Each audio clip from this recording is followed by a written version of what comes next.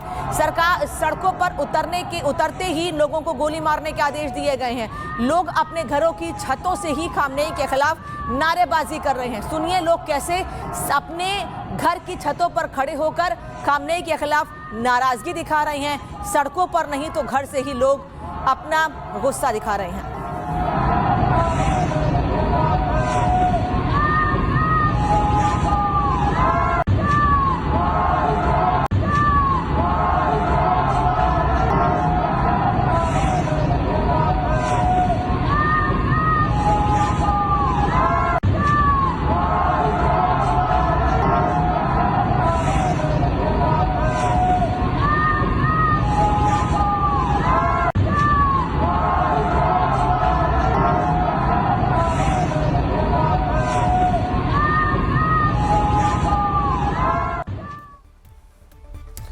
तो छतों से और घरों के अंदर से ये तस्वीरें, विरोध की आवाज तेज होती जा रही, क्योंकि तेहरान की सड़कों पर सुरक्षा बलों के जवानों का कब्जा है।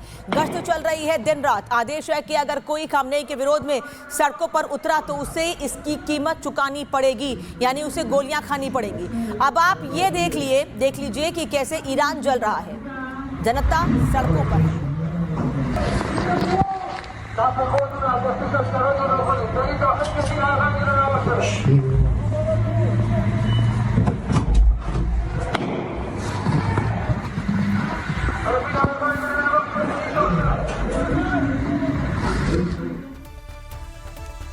तो ईरान में जनता सड़कों पर है। खामनेई रिजीम के खिलाफ गुस्सा चरम पर है। लेकिन क्या ये अचानक हुआ है? नहीं, इसके पीछे कई सालों से चला आ रहा विरोध है। इस विरोध की मुख्य वजह क्या है, ये आपको ग्राफिक्स में बताते हैं।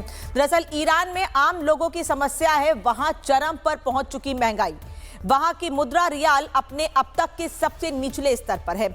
एक अमेरिकी डॉलर के मुकाबले रियाल की कीमत 14,55,000 से ज्यादा हो चुकी है।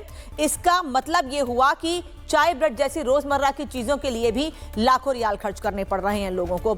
इस महंगाई के बीच व्यापारियों ने वहां हड़ताल शुरू कर दी है। तेहरान के कई बाजार दिसंबर के अंत से खुले ही नहीं है। इसी वजह से ईरान की जनता वहां के supreme leader Ayatollah Ali Khamenei से खासी नाराज है। वहां तो मुल्ला रिजीम को हटाकर दोबारा राजशाही की मांग भी शुरू हो गई है। और इन सब के बीच अमेरिका इस आग में घी डालने का काम कर रहा है। तो ईरान में हिंसा और भड़कती जा रही है और यही वजह है कि ईरान में अमेरिका अपना पपेट बैठाना चाहता है, लेकिन खामनेई बिल्कुल नहीं चाहते हैं कि ईरान पर अमेरिका अपना कब्जा जमाए और अमेरिका के कहने पर ईरान में शासन चले। हालांकि अयातुल्लाह अली खामनेई का दावा है कि ये सब अमेरिका का फैलाया जाल है। वो ईरान पर भी उसी तरह से कब्जा करना चाहता है जिस तरह से उसने वेनेजुएला पर किया है। खामनेई ने ईरान में मची इस मारकाट के लिए अमेरिका को दोषी ठहराया है। सुनिए उनका ये बयान।